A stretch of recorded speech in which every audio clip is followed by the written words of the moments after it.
Ku mau selalu memuji-Mu Tuhan. Ku mau selalu menyembah-Mu.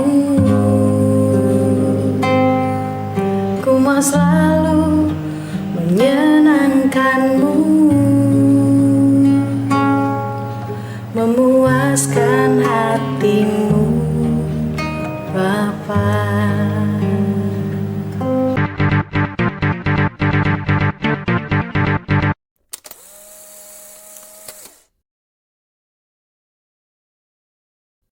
Ya, Ibu Pendeta Maria Tio yang saat ini melayani di GBI Kapet, GBI Kapasari Pedukuhan.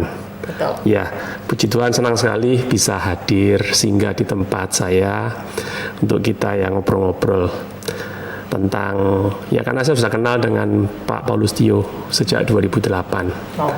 Ya, saya sangat ingat loh dengan Pak Paulus Tio itu. Karena apa? 2008 kenal, kemudian 2010 saya ya istilahnya ditodong itu ya, ikut pelatihan kependetaan. Kemudian waktu di tempat ini diadakan persekutuan doa, beliau langsung menawarkan sudah kami naungi. Jadi dibina oleh GBI Kapasari Pedukuhan. Nah, itu satu hal yang dikerjakan oleh beliau semasa aktif ya, sampai sekarang sebenarnya beliau juga aktif ya, masih ya. Walaupun sehari-hari secara operasional administrasi banyak ditangani oleh Maria sekarang ya. Oke, saya mau tanya apa yang mendorong Maria terjun dalam pelayanan di GBI Kapet ini. Sementara saya tahu bahwa mulai tahun 79 sebagai gereja Bethel Indonesia yang terbilang tua ya, karena cukup lama ya, 42 tahun. Tetap konsisten dalam visinya Madu 5. Kiranya bisa jadi berkat juga buat teman-teman sekalian. Kalau awal panggilan pelayanan mungkin justru awalnya sama sekali cuman karena papa seorang pendeta punya gereja, otomatis tarik. Cita-cita dari papa sendiri memang dari dulu pengen kayak gitu. Jadi memang dulu awal mereka punya gereja yang main musik kan selalu orang luar. Awalnya gitu. Terus kepengin gitu. Kalau waktu ibadah kadang-kadang mereka seenaknya gitu loh, datang enggak. Akhirnya sudah kepengin anak bisa main. Awal Cece di lesno apa sebenarnya ternyata tidak bisa. Ternyata nggak bisa, ada jalan. Dan jalan, ada saya dicoba karena waktu itu masih kecil juga. Tapi saya ingat jelas waktu itu saya masih SD, mungkin belum terlalu bisa main juga, tapi tetap disuruh pelayanan. Tapi setelah berjalan umur, setelah saya tahu, tapi aku enggak kepengin itu sekolah yang baik, tinggi, jadi pengusaha. Karena saya melihat kehidupan papa saya sebagai seorang pendeta juga enggak enak-enak banget. Ya kan? Penuh perjuangan, pergumulan, bawaannya doa, kemana-mana minta apa-apa doa, mau kepengin apa doa gitu loh. Bagi saya enggak enak. Kepengennya kayak anak orang itu loh, Pak, orang kaya. Kayak saya kepengennya gitu. Tapi ternyata justru setelah saya lulus kuliah, kepikiran saya setelah saya lulus kuliah, saya mau cari kerja, saya mau ikut ke perusahaan yang gede apa, karena saya juga kuliah berusaha jadi yang terbaik, karena itu tadi.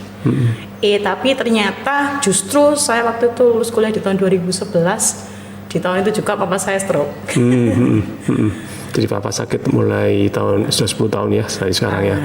Dari situ saya baru mulai menyadari bahwa oh iya ternyata memang ya panggilan saya ke sana. Nggak bisa ditinggal hari ini kayaknya. Sempat terpikir lagi, oh nanti kalau sudah ini mulai berjalan lancar normal, saya tak mulai lagi cari kerja, pikir saya gitu.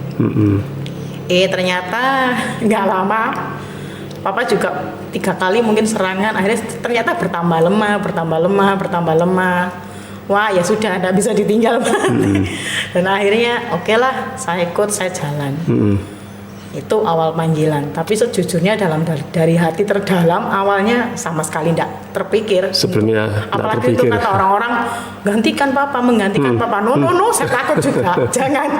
Karena saya lihat hidup beliau juga bukan tahu berarti, betul ya bagaimana perjuangan. Bukan berarti terus jadi pendeta itu susah, sengsara atau tidak. Justru mujizat Tuhan memang luar biasa.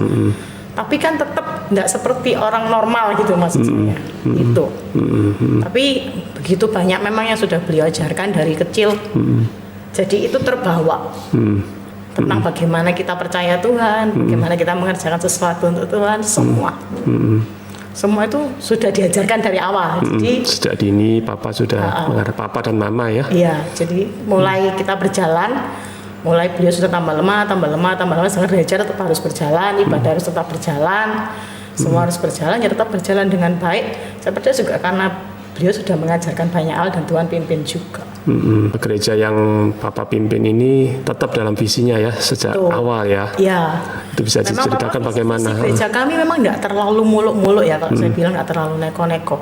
Memang dari dulu mimpinya hanya untuk memenangkan sekitar gereja, yang kebanyakan juga mungkin 80% bukan orang percaya, tapi mereka juga tidak pernah menolak kita dengan berbagai hal gitu ya. Mereka justru sangat mengagumi, nah, karena tidak ada yang mengerjakan. Mungkin kalau saya sering bikin acara sosial dari gereja juga, mengajak banyak kerjasama untuk bikin acara seperti itu buat mereka. Jadi bagi mereka gereja itu bagus, gereja itu baik. Bukan sekali dua kali, kita juga ada pertentangan juga, kayak seperti ada orang baru datang merasa terlalu ramai, merasa terlalu ribut. Tapi toh karena visi kita kerjakan, kita kepingin kampung ini dimenangkan meskipun mereka tidak masuk ke dalam gereja. Tapi yang terpenting adalah Injil itu diberitakan dan mereka dengar. Dan itu ada di pikiran mereka. Itu yang kita pengen jadikan visi kita. Makanya kita mengerjakan hal-hal yang juga langsung berhubungan langsung kepada mereka. Dan secara rutin GPI Kapet jadi berkat ya buat sesama, buat lingkungan, paling tidak di sekitar Kapasari Pedukuhan. Dan itu memang sudah dibuktikan semenjak saya kenal ya, mulai tahun 2008, 2009, bahkan sampai sekarang di masa pandemi ini ya, itu tetap menjadi berkat. Nah itu bagaimana bisa melewati pergumulan, terutama di masa-masa pandemi ini, itu bisa cerita nggak? Selama masa pandemi justru awal kami menjalani pandemi sangat banyak perubahan. Dari kami yang tidak beribadah, terus dari kami yang berpikir sudah pikiran macam-macam gitu tentang pandemi ini kapan berakhir. Dari awal dikira 1 bulan, 2 minggu, ternyata sampai hari ini. Sekarang ini mulai Maret. Mulai Maret tahun lalu. Tapi kan PSBB ya, itu sekitar bulan April atau Mei ya.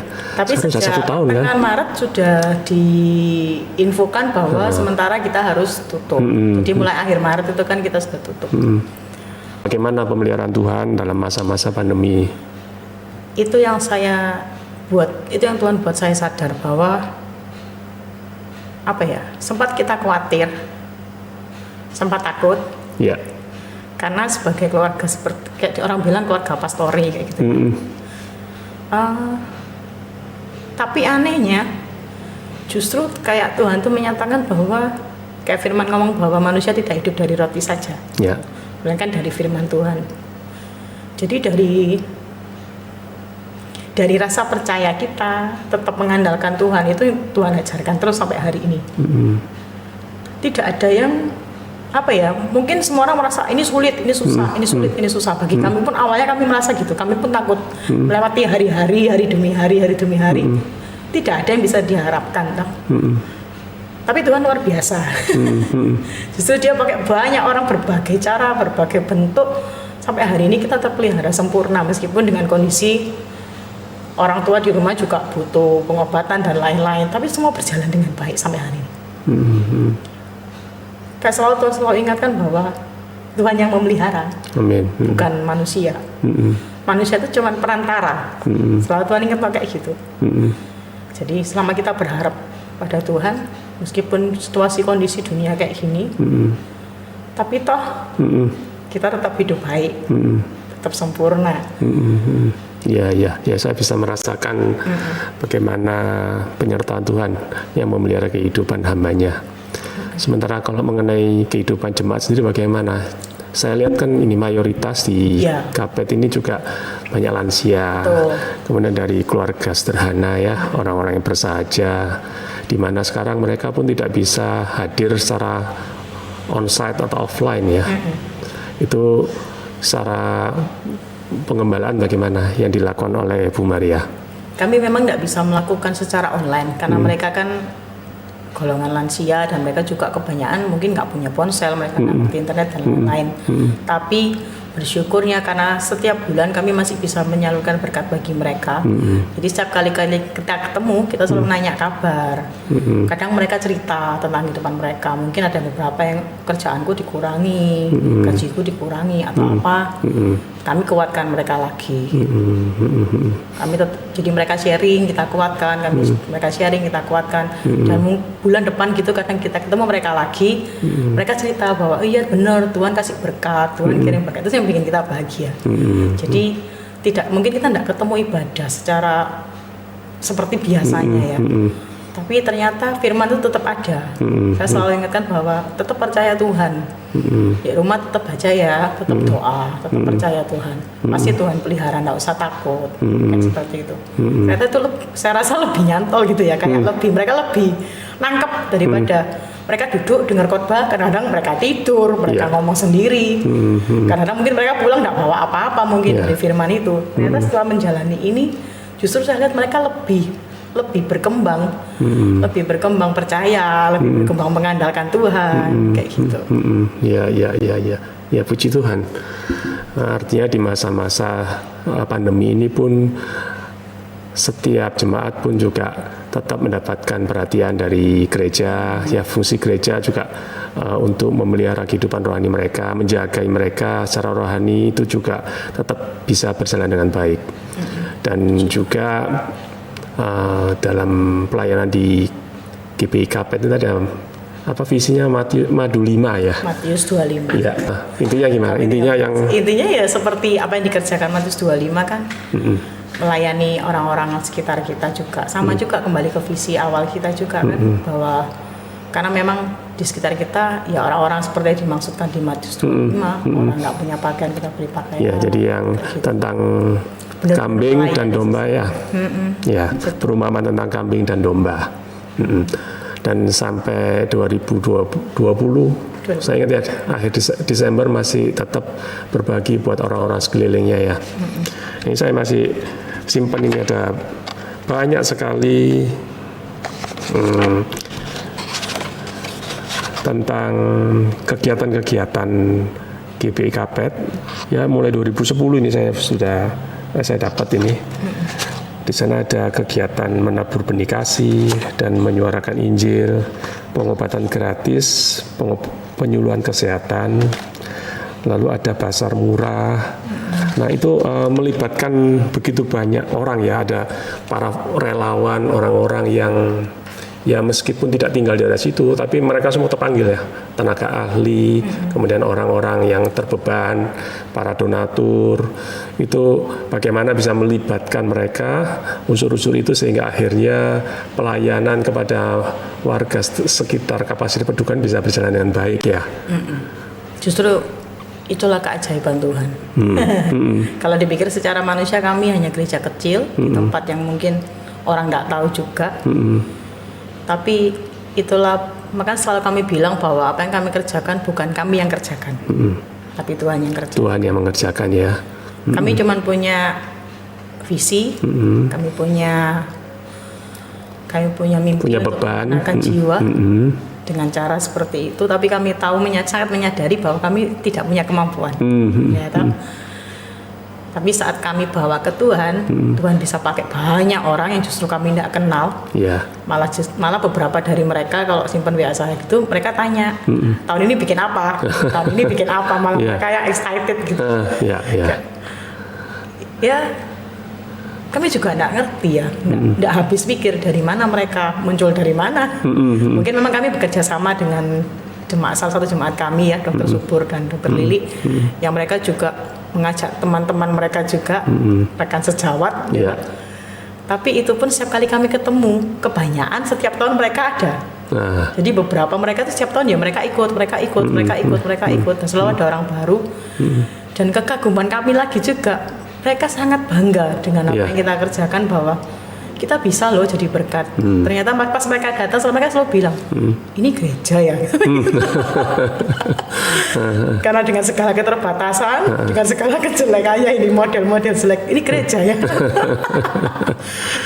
Tapi ternyata bisa berbuat bagi banyak orang. Ya, jadi dan bisa memberikan dampak buat. Betul. Dari situ mereka pun selalu berkata bahwa iya gereja. Kami bisa menyatakan bahwa ini kasih Tuhan. Gitu. Kita bisa kerjakan. Ya, itu memang satu anugerah ya buat setiap orang kalau bisa terlibat mengambil bagian di dalam ladang Tuhan. Bu Maria sendiri kan saya lihat adalah hamba Tuhan yang multi talenta ya. Saya ingat dulu mulai main musik, kemudian tergabung dalam vokal Cross Cuneo Ministry ya. Lalu sekarang sudah harus berkhotbah, terus mendukung penggembalaan sampai hari ini. Dan dalam pelayanan ini seperti motivasi apa yang seharusnya kita tanamkan supaya kita ini bisa konsisten. Artinya orang pelayanan ini kan sekarang ini banyak anget-anget ayam gitu toh, tidak konsisten. Atau pelayanan cuma sekedar ya karena tidak ada kerjaan lain loh. Tapi orang ini benar-benar bisa terpanggil itu apa yang bisa mendorong dan bagaimana supaya bisa konsisten. Pengalaman pribadi aja. Pengalaman pribadi. Intinya hanya melayanilah dengan hati.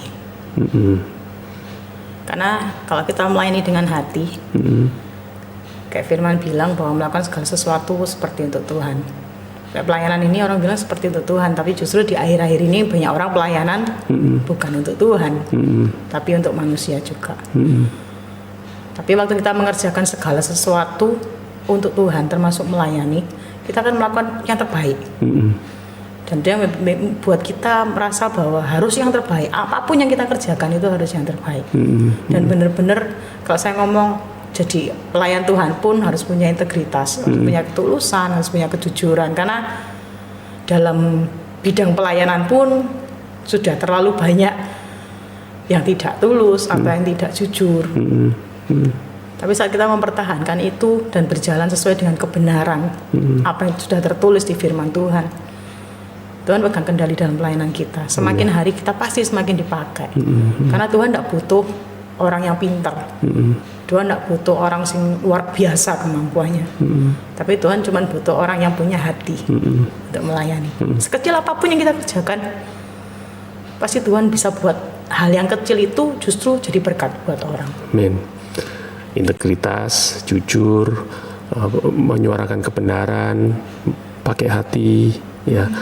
Meskipun kita punya keterbatasan, Tuhan bisa memakai apa yang ada pada kita untuk kemuliaan namanya. Betul. Gitu ya. Kalau saya lihat Bu Maria kan happy terus ya, nggak ada pergumulan ya. Di mana-mana sukacitanya kok seakan-akan nggak pernah hilang ini. Puji Tuhan. Tetap smile ya.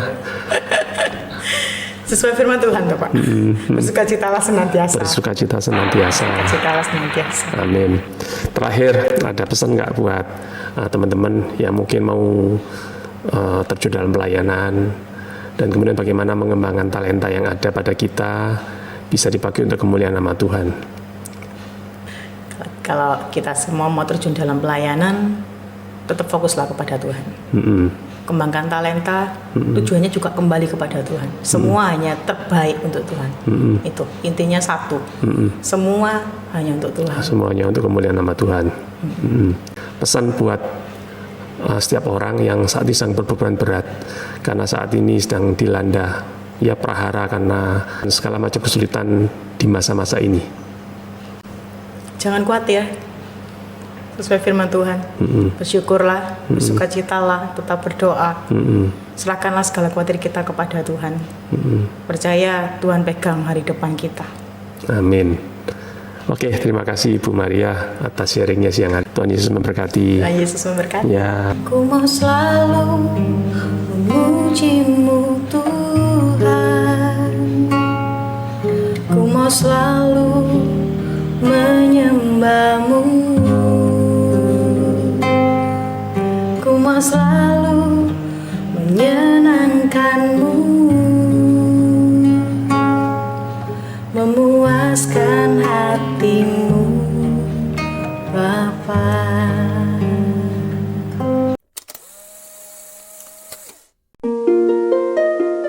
Tuhan.